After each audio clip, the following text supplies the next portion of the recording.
여기 봐주세요. 여러분이 알고 있는 것보다 자신이 더 똑똑하다는 징조 10개예요. 우리 모두 무기력함을 느끼고 자신의 능력을 의심하기 시작하는 그런 순간들 있죠. 이건 학교에서 수학이 이해가 안 될 때부터 시작해서 어른이 되었을 때도 다시 느낄 수 있죠. 공감한다면 좋아요 눌러주세요. 밝은 면이 좋은 소식을 갖고 왔어요. 여러분은 자신이 알고 있는 것보다 훨씬 더 똑똑해요. 여기 여러분이 무시했거나 심지어 이상하게 여겼을지도 모르는 아주 예리한 정신을 나타내는 징후들의 목록이 있어요.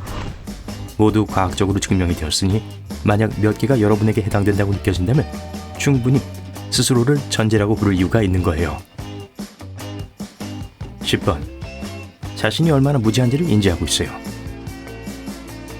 모순적으로 들릴 수 있지만 진정한 천재는 자신이 아직도 얼마나 많은 걸 모르고 있는지를 쉽게 인정해요.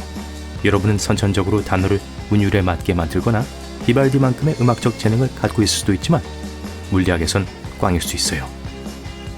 그 외에도 여러분의 전문 분야에서도 탐구해야 할 몇 가지 개념이 분명 있을 거예요.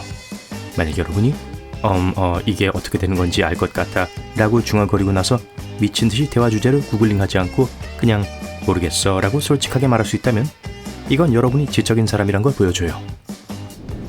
이 생각은 과학이 뒷받침해줘요.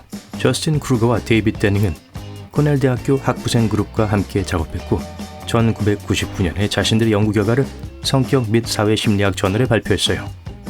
그들은 학생들에게 유머, 논리적 추론 그리고 영어 문법 시험을 친 후 자신의 점수를 예측하도록 했어요.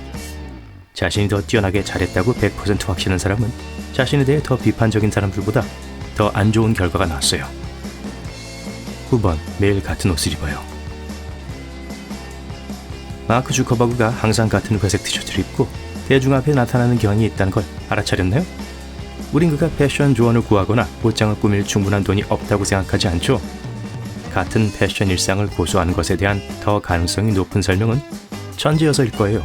심리학자 올리버 버크만은 세계에서 가장 똑똑한 사람들의 생활 방식에 대한 진지한 연구를 했어요. 그는 똑똑한 사람들이 더 중요한 것들을 위해 자신의 정신적 능력을 아끼는 경향이 있다고 결론지었어요. 물론 그 똑똑한 사람이 패션 디자이너나 레이디 가가가 아니라면 말이죠. 저희는 여러분의 내면의 천재성을 깨우기 위해 패션을 무시하라고 권장하진 않지만 이 연구는 말이 돼요. 어떤 천재적인 발명품이나 기발한 글들은 여러분이 그날의 완벽한 옷을 고르는 데 시간을 보내는 동안 창조될 수 있다는 거예요. 그러니 다음번에 괴짜 친구를 만난다면 매일 입고 있는 회색 목티로 그를 비난하지 마세요. 8번. 다른 사람이 무슨 생각을 하는지 느낄 수 있어요. 여러분이 심령수를 쓴다는 게 아니라 여기엔 몇 가지 징후들이 있어요. 누군가와 대화할 때 상대방이 적절한 단어를 찾지 못하거나 그냥 말끝을 흐리면 여러분이 그 문장을 마무리 지어주는 그 느낌을 아나요? 안다면 여러분은 천재일지도 몰라요. 공감은 뛰어난 지적 지능의 표시예요. 만약 감성 지능이 뛰어나다면 여러분은 새로운 사람들을 만나고 새로운 걸 배우는 걸 좋아할 거예요. 심리학자이자 포커스, 탁월함의 숨은 원동력의 저자 다니엘 골먼에 따르면 타인을 많이 아끼고 잘 느낄 수 있는 사람들이 일반적으로 일생에서 성공한다고 해요.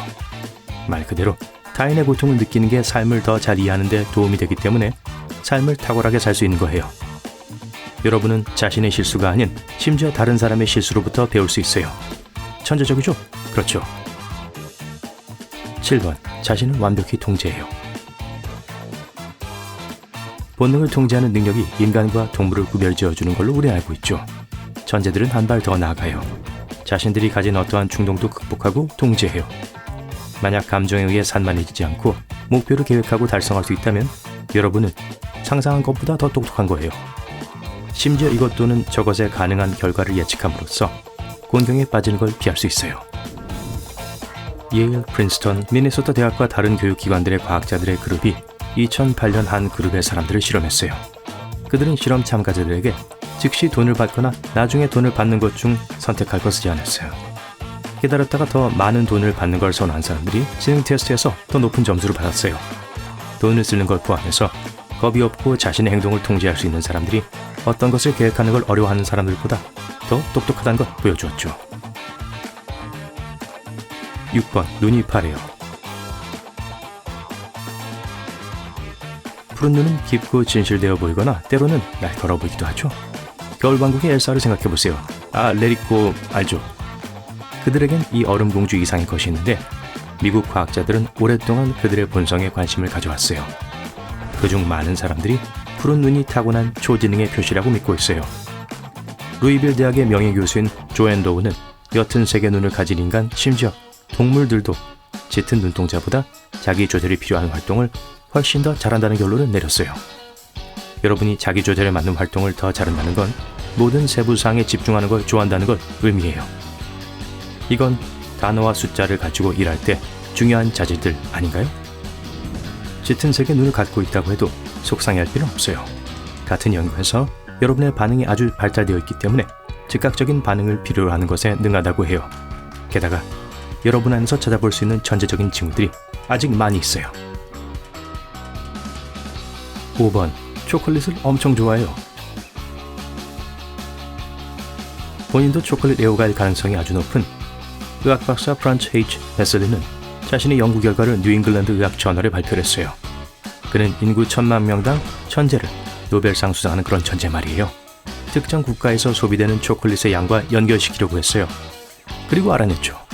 초콜릿과 치즈의 나라인 스위스는 의외로 이 등급에서 아주 높은 위치를 차지하지 않았어요. 스웨덴, 덴마크, 노르웨이도 나쁘지 않았어요. 비록 많은 사람들이 이 연구 결과를 논란이 될 만한 여지가 있다고 생각하지만 우린 초콜릿을 너무 좋아하기 때문에 이걸 믿고 싶어 하죠.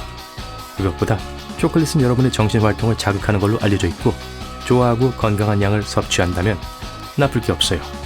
메이 웨스트가 한 말을 기억하세요. 좋은 게 너무 많으면 환상적이다. 분명 초콜릿에 대해 말한 걸 거예요. 4번. 속상할 때 무엇이 여러분을 신경 쓰게 하는지 알아요. 우리 모두 모든 게 짜증나는 그런 날이 있죠.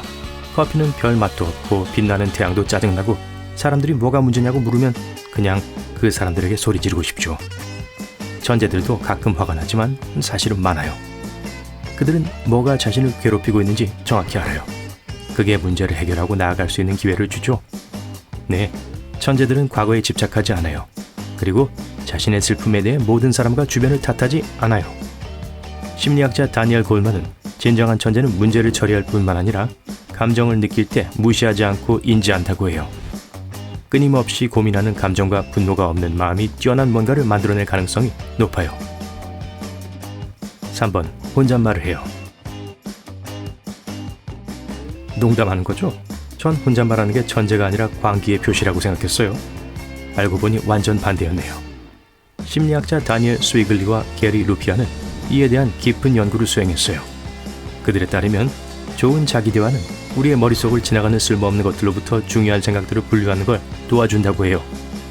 이건 아이디어를 선별하는 방법인데 그중 몇 개는 천재적일 수도 있어요. 자신의 목소리를 듣는 것은 여러분 자신을 더 잘 이해하는 데 도움이 돼요. 아마도 알버트 아인슈타인이 모든 시대를 통틀어 가장 똑똑한 사람이 되게 해준 게 혼잣말이었을 거예요. 네, 알고 보니 아인슈타인은 자기가 한 말을 혼잣말로 반복하곤 했어요. 2번. 주변 소음을 참을 수 없어요. 만약 시끄러운 이웃들에게 바베이도스로 가는 편도 티켓을 주고 싶다면 여러분은 악당이 아니에요. 확실히 아주 똑똑한 거예요. 시끄러운 음악과 드릴 두는 소리는 누구든지 싫어하지만 우린 발을 구르고 웃고 큰 소리로 말하는 그런 소리에 대해 이야기하고 있어요. 노스웨스턴 대학에서 행해진 한 연구에 따르면 천재는 어떠한 종류의 배경소음도 싫어한다고 해요. 왜냐하면 그게 중요한 문제에 집중하는 걸 방해하기 때문이죠. 찰스 다윈, 앤톤 체곱, 그리고 유명한 소설가 마르셀 프루스트는 모두 자신의 작업장에 방음 장치를 설치하고 귀마개를 착용했어요. 1번. 악필이에요. 다음번에 누군가가 여러분의 필적을 비판할 때 간단하게 고개를 끄덕이고 이해 못하다니 안타깝군 이라고 말하고 속으로 승리를 외치세요. 악필은 천재의 징후 중 하나예요. 창조적 장애는 오래전에 확립된 개념으로 심지어 그게 창조적인 본성을 가진 사람들에겐 일종의 연료 역할을 한다고 주장하는 연구도 있어요. 캐슬린 보와 그녀의 팀이 수행한 이 연구의 결과는 심리과학지에 발표되었어요. 악필은 창의적인 사람이란 표시 중 하나이기도 해요. 오, 다행이네요.